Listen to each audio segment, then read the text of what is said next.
started to get really rough with my PhD, I said to myself, I actually don't have an option. I have to finish because I can't go back empty-handed. Yes. You know, it's just not in the equation. There's no way I have left. Remember, I resigned my job. Yep. I gave away all my furniture when I left home, by the way. Yep. And anything that wasn't given away was taken. So there was nothing. There was nothing. You're starting again. There was nothing to go back to. Yep. There was absolutely nothing to go back to. Welcome back. I know you've listened to part 1 of my story, and I'm pretty sure you've got lots of questions, lots of nuggets, I hope, that you have collected from my sharing. I want to encourage you to share your feedback, send your comments, leave them in the comments and in the chat so that I know you've been here, and I want to know how my story has been impacting your life. So I want you to stay tuned for part 2 of my story as we go right back to Dr. Eugenia Marembo and myself in the studio.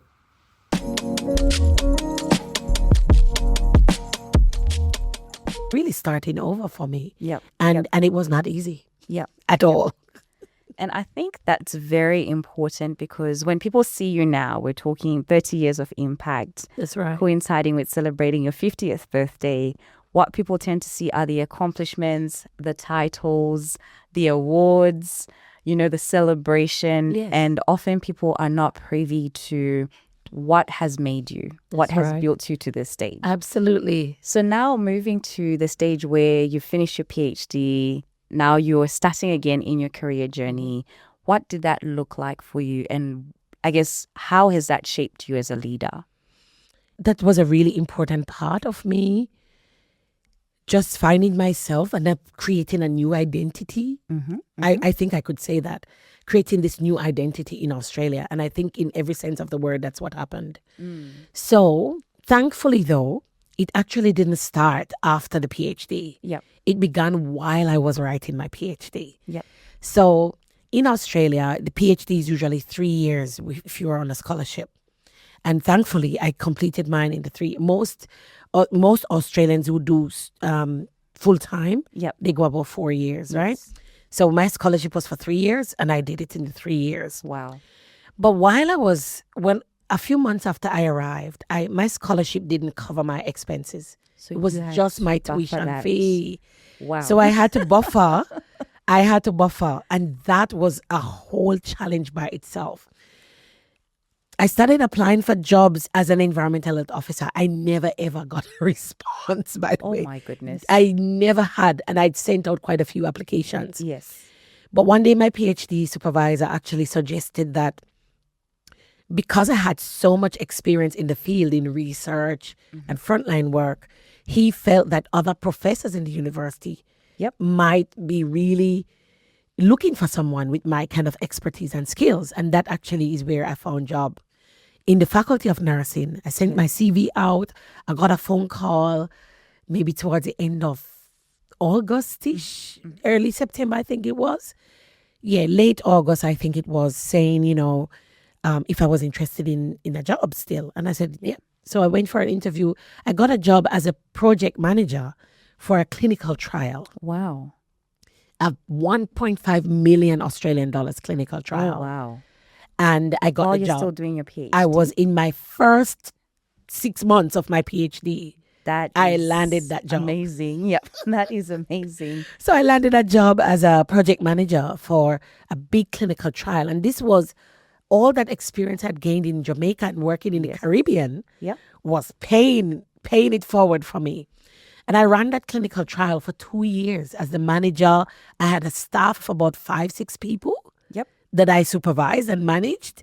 I took care of all the finances. I did all of those stuff. And at the end of my 2 years, I ended up meeting another senior staff member who ran the WHO Collaborating Center at the university. Wow. Now, my experience working in the Caribbean and in the small island countries became a feather in my cap once again. They didn't have anyone who had that kind of parochial experience in small countries like that.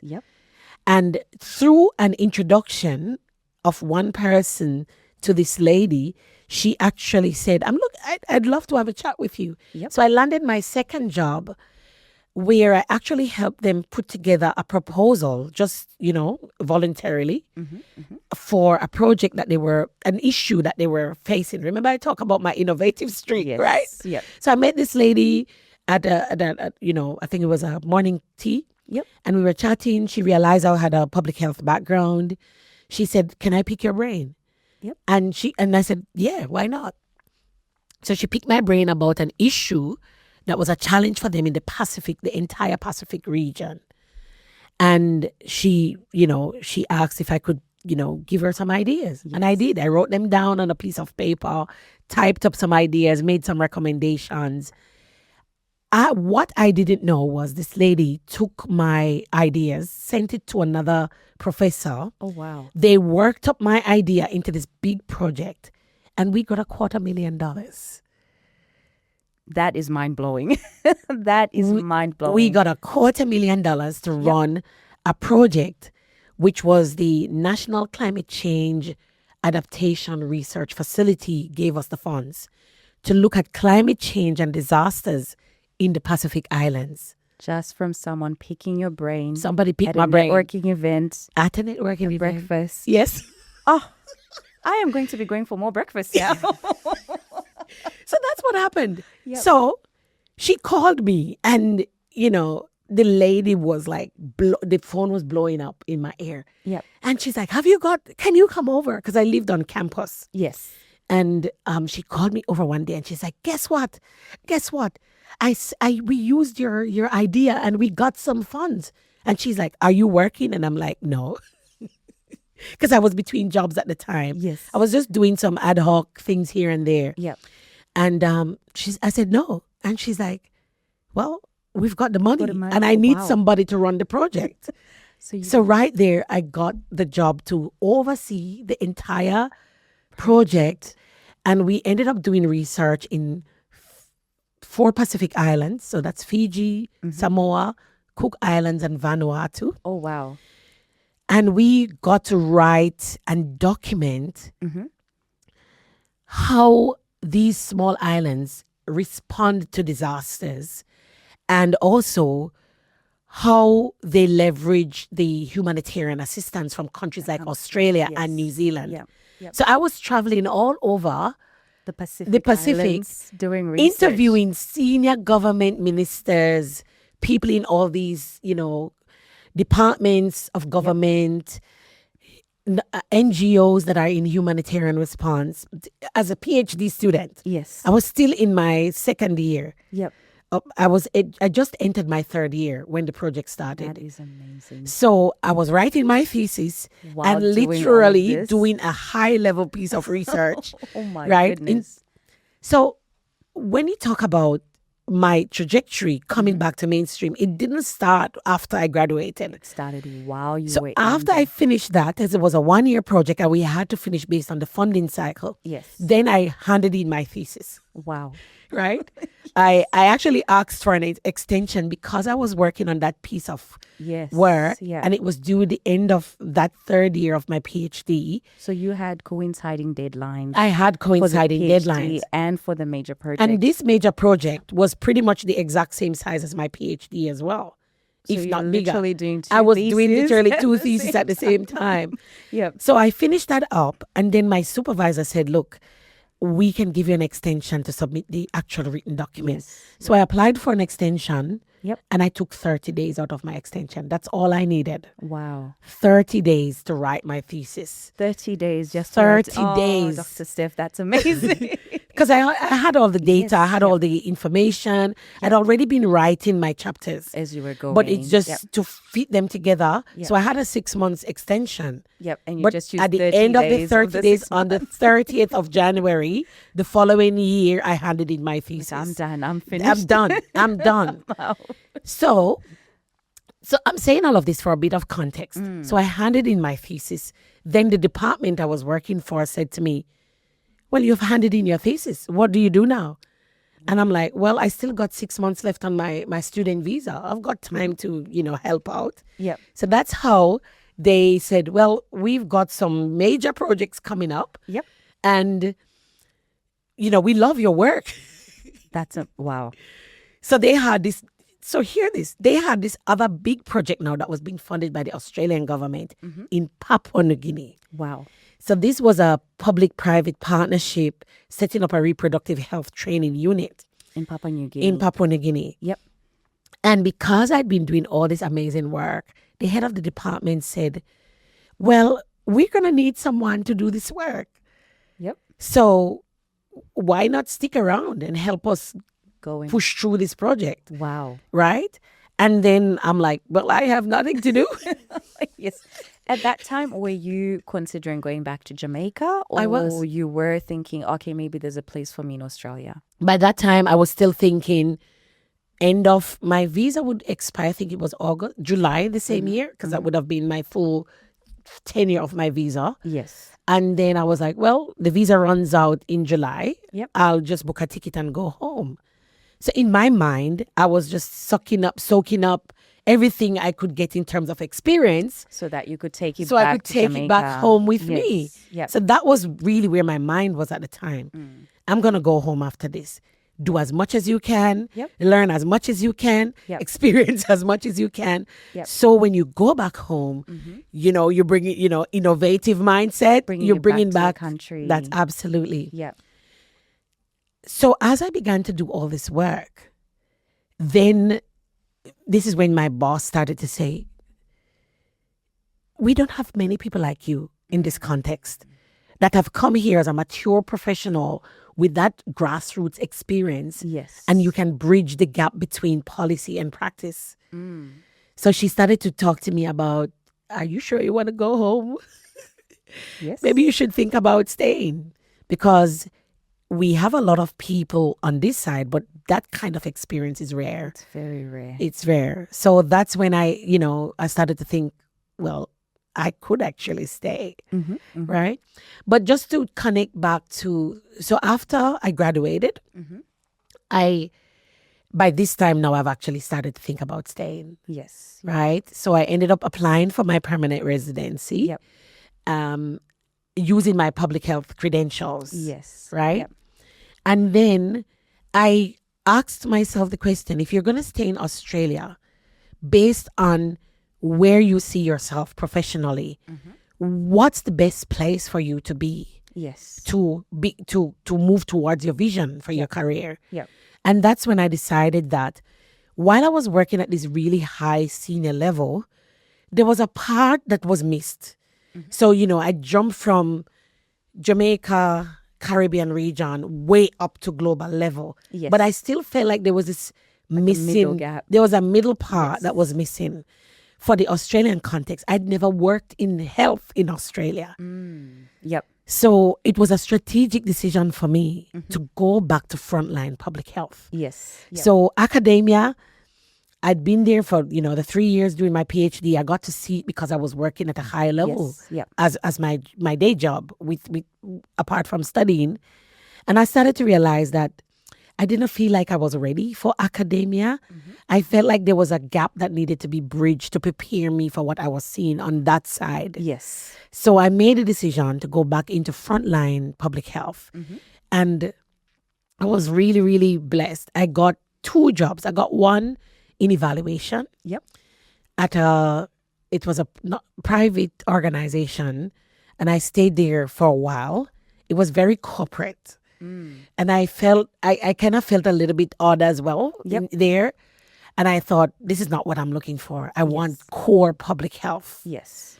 So then I landed a job as a senior epidemiologist with the public health department. Yes. Yeah. And I spent 5 years in that role. And it was the best decision I've ever made. It was really exactly what I was looking for. Yes. And that job pulled on all my various skills, from my environmental health skills, my research skills, my research skills, my evaluation skills, and of course my policy level skills. Yes. So it allowed me to to not just do the normal epidemiologist role, Yep. but it was an elevated role. And I got the respect from the head of the department and my colleagues because I wasn't just a pure epidemiologist in the sense of its word. It was I was more like a field epidemiologist. Wow. So like a hybrid mix of skills Yes, that you're absolutely. pulling on. Yes. And because of that, I was so valued Yep. by my organization because of what I brought to the table. Yes. That is amazing. And I guess there's so many achievements already on that part of now from Jamaica to Australia to completing your PhD and embarking on that, I guess, career journey. Yeah. There's so many things that I could pick on. And I think what stands out for me that I wanted you to build a bit more into some of the work that you also do is how did you get to that point of being able to transfer the skills from one area to the next? Because you've gone from this period of high achiever in Jamaica, coming to Sydney. I'm assuming perhaps there's a period where your confidence got hit a little bit when you were trying to figure out how do I bridge the gap between the scholarship and all of these bills that I need to pay. So how do you draw on those skills? How have you thought about transferring the skills that you have from one context to the other? I love this question. Absolutely love this question because I think I became a master at transferable skills. Yes. Now, mark you, at the time, I didn't know that that's what they were called. Yes. Yep. So it goes back to the fact that, remember when I said that when I came to Australia, I was sending out applications to environmental health jobs, and there were so many. I never heard back from anyone. My supervisor was my PhD supervisor was the first person who suggested that I share my CV with some other departments. And he said, you've got a lot of experience in doing research, field research, designing research, doing surveys, running projects. Yeah. So that was my first idea of, actually, I don't have to be an environmental health officer in Australia. Yep. I didn't have to take an environmental health specific job. I've got skills that could be used by other people. Yes. So then I got that job as a project manager. Yep. And after the project manager, I went to the project officer job, the evaluation jobs. So it became like a natural progression for me that my skills that I gained over the years, now I wasn't just looking for job titles anymore. Yes. I was looking for a job that required the skills that I had. Yep. And I believe I was really good at doing it. Yes. So I was able to start selling my skills. So that's what I was able to do really, really well. And it was kind of like a maybe accidental discovery, really. It was kind of accidental that I realized that I had all these skills that people were looking for. So I could just ignore the job title once the skills were there and I felt like I'm comfortable with that role, sell the skills. Yes. And it has never failed me. Yes. Until this very day. So I was translating skills from my environmental health, which I had a lot of the analytical skills, the investigative skills, critical analysis, environmental health officers are like little detectives, Yes. On top of that, I had a lot of research experience. Yeah. So those project management became another big one for me.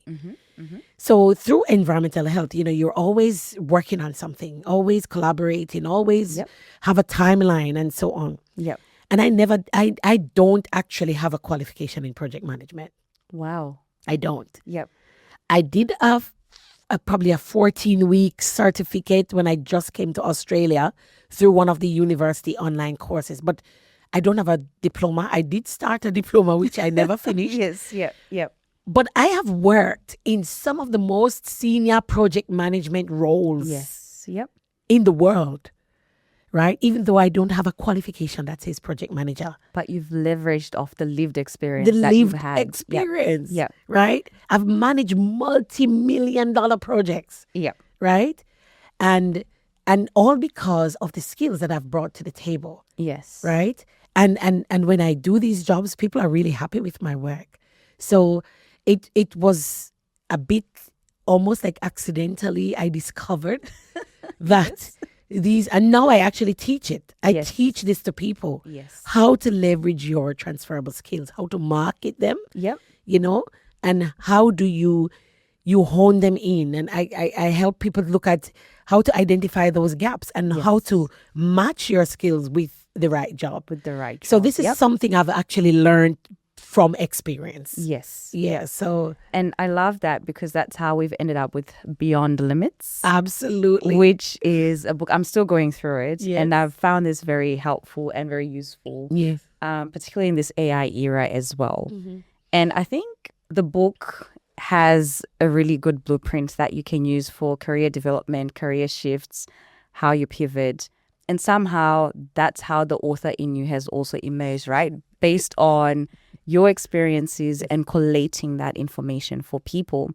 And I guess the question that I have for you, when you think about this and all of the challenges that you've encountered, what, I guess, skills or attributes do you think have been beneficial to you when you've faced challenging times? Wow.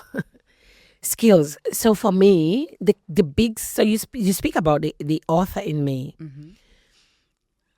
I am an avid writer. Mm-hmm. Whether anybody's going to read it or not, I write. And I've always written down my thoughts, my experiences, and so on. I think I got into journaling maybe in my mid-20s, but I'm a very reflective person. Mm-hmm. So although I talk so much, I do spend a lot of time in reflection. So that ability to reflect on my own behavior, my own practices, on situations and things that other people say, it has helped me to be a very balanced person. Mm-hmm. Mm-hmm. So I always reflect on lessons, sermons, whatever I've read, and I try to see myself in terms of how can I benefit from what I've learned? Yep. Is there something I can change? Mm-hmm. So that reflection is really important. Yep. As a person who's very reflective, it helps me to stay humble as well. Mm. Right? Yes. For people who you've met along the way, if you meet someone who knew me even in my early 20s and so on, one of the things they will say to you is that I take feedback and I apply it. Yes. I was presenting at a conference back in Jamaica, maybe a year and a half ago, and some of my senior colleagues who mentored me and those who were senior to me back then. One of them, we jumped on a call a couple of days after. Yeah. He's also working internationally, and we were just reminiscing. And in the conversation, he said, "Steph, I really wanted to say this to you."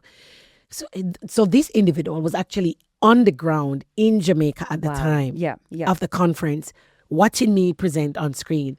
And so he said to me, when I was at the conference, after your session ended, I had dinner with a couple of colleagues, some of the senior boys, and he said, "Steph, everybody spoke about you."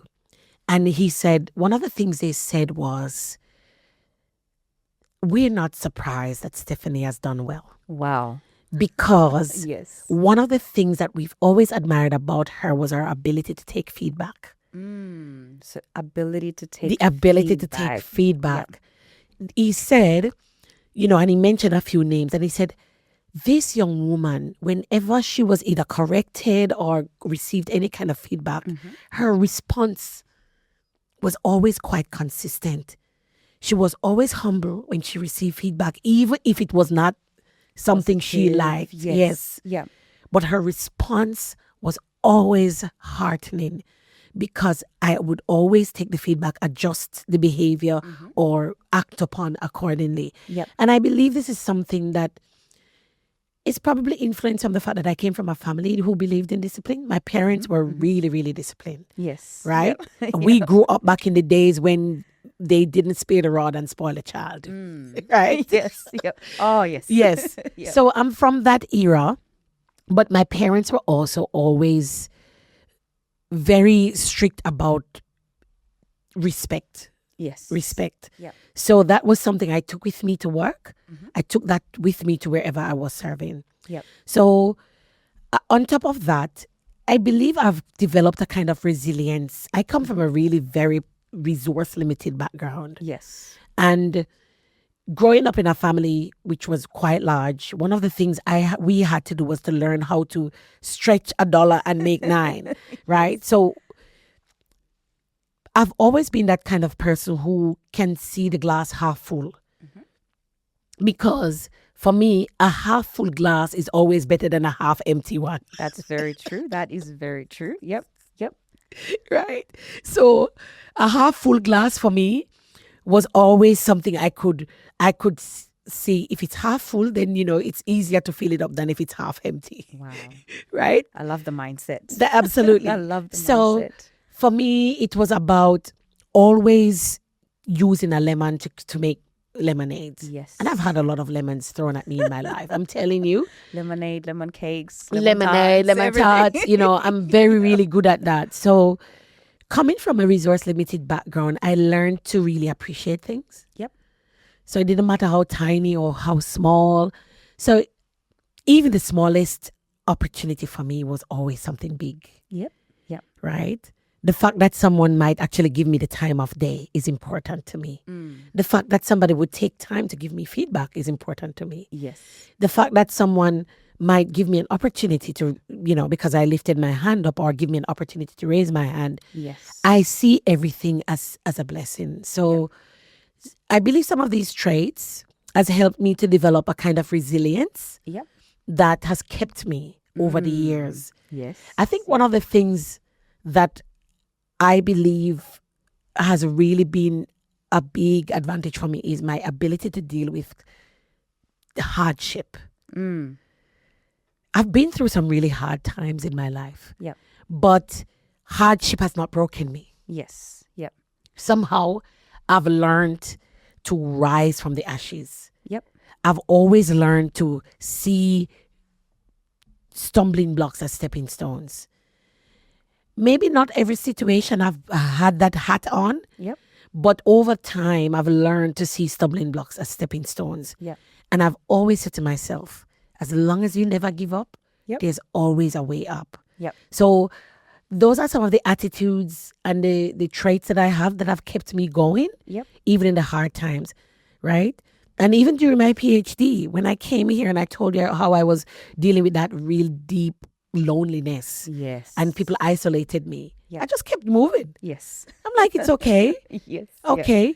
So what? Yep. That's part of it. I just gonna have to, first of all, when things started to get really rough with my PhD, I said to myself, I actually don't have an option. I have to finish because I can't go back empty-handed. Yes. It's just not in the equation. Yes. There's no way I have left. Remember, I resigned my job. Yep. I gave away all my furniture when I left home, by the way. Yes. Yep. And anything that wasn't given away was taken. So there was nothing. There was You're nothing. starting again. There was When nothing you to go back to. Yep. Yep. There was absolutely nothing to go back to. Wow. Right? I remember even a few pieces of clothes that I'd kept for myself. Right? A few months in, I heard that a certain relative had come and collected. So there really is So nothing. there was nothing to go back to. It wasn't an option for me. Wow. I could not go back. Yep. Because I wasn't going back to anything. Yep. So the thing was, the only way was up. Yep. The only way was up for me. So I think the resilience that I've developed over the years of dealing with hardship and difficult situations Yep. just really paid off. Oh, amazing. So what I love, so we're going to pivot a little bit. And I think what I'm loving about everything that you're saying, I know we're talking about 30 years of impact from a professional capacity, but what I'm hearing as you're speaking is 30 years of deep, meaningful relationships that benefit community. Absolutely. That's what I'm hearing from you. Relationships are really critical for me because over my life, relationships have probably become one of the most valuable assets I've got.